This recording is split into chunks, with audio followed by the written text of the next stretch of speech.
আসসালামু আলাইকুম, আমি শামসুল ইসলাম। শুরু করছি আজকে টিউটোরিয়াল।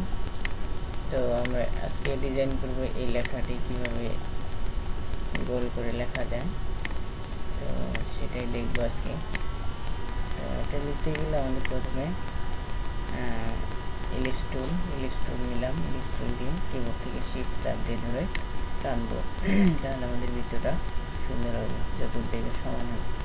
ইলিশ টুল নেওয়ার পরে আমরা টাইপ টুলে গিয়ে রাইট বাটন, মাউসের রাইট বাটনে ক্লিক করার পরে এখানে অপশন আসবে।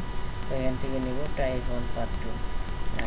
নিলাম। পাথ টুল নেওয়ার পরে এখানে যখন মাউস কার্সার এদিকে নিয়ে আসবো তখন পাথ লেখা উঠবে।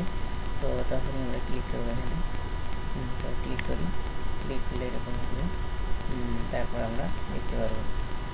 লিখি আই প্রফেশনাল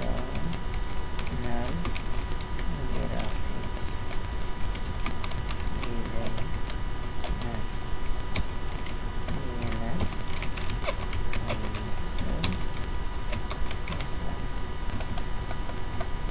এইভাবে আমরা লিখতে পারবো।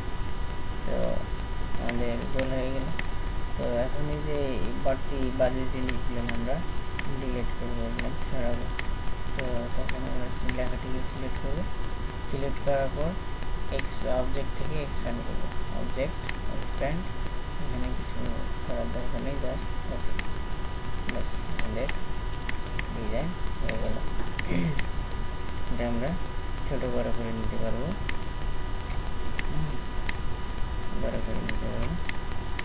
কালার দিতে পারবো, কালার দেবো, কালার দিলাম, আমাদের ডিজাইন হয়ে গেল। তো সবাইকে ধন্যবাদ টিউটোরিয়াল দেখার জন্য। আবার দেখা হবে আগামী টিউটোরিয়াল।